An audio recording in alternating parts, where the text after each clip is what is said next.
2023 one day বিশ্বকাপে ভরাডুবির কারণ অনুসন্ধানে পারফরম্যান্স মূল্যায়ন কমিটি গঠন করেছিল বিসিবি। ব্যর্থতার নেপথ্যে বাজে পারফরম্যান্সের পাশাপাশি উঠে আসে আরও এক চাঞ্চল্যকর অভিযোগ। কোচ চন্দিকা হাথুরুসিংহে নাকি ম্যাচের আগে শারীরিকভাবে আঘাত করেছিলেন লেগ স্পিনার নাসুম আহমেদকে। মূল্যায়ন কমিটির প্রতিবেদনে উঠে আসে চেন্নাইয়ে নিউজিল্যান্ডের বিপক্ষে ম্যাচের আগে নাসুমের সঙ্গে ঘটে যাওয়া ওই ঘটনার কথা।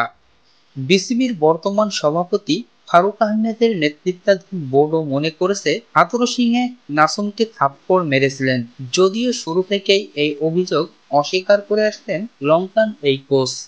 দুই মেয়াদে প্রায় 6 বছর বাংলাদেশ দলের কোচ ছিলেন হাথুরু। তবে বিশ্বকাপের পর অসদাচরণ ও আচরণবিধি লঙ্ঘনের অভিযোগে চুক্তির মেয়াদ শেষ হওয়ার 5 মাস আগেই বরখাস্ত হন তিনি।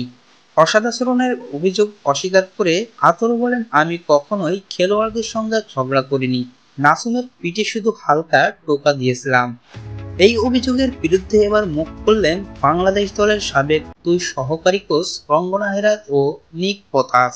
অস্ট্রেলিয়ার সংবাদ মাধ্যম কোড স্পোর্টসকে দেওয়া সাক্ষাৎকারে তারা জানান, ঘটনাটি সম্পূর্ণ বানোয়াট ও অতিরঞ্জিত। হেরাত বলেন, আমি সেখানে ছিলাম, এমন কিছুই ঘটেনি। নিক পোথাসও জানিয়েছেন, হাথুরু একজন পেশাদার কোচ, এমন করলে এতদিন টিকে থাকতে পারত না। হাথুরুসিংহে দাবি করছেন তাকে আত্মপক্ষ সমর্থনের সুযোগ না দিয়েই বরখাস্ত করেছে বিসিবি এবং এর পেছনে তিনি সরাসরি দায়ী করছেন বিসিবির বর্তমান সভাপতি ফারুক আহমেদকে। হাথুরু বলেন, ক্রিকেটই আমার জীবন, কিন্তু আমাকে সুযোগ না দিয়েই আমার ক্যারিয়ার ধ্বংস করে দেওয়া হয়েছে। বিশ্বকাপ ব্যর্থতার পেছনের রহস্য আর কোচ খেলোয়াড়দের সম্পর্কের টানাপোড়েনে সব মিলিয়ে বাংলাদেশ ক্রিকেট এখন অস্বস্তিকর অধ্যায়ের মধ্যে দিয়ে যাচ্ছে। অভিযোগ আর পাল্টা বক্তব্যের মাঝখানে সত্য খুঁজে পাওয়া কি আদৌ সম্ভব?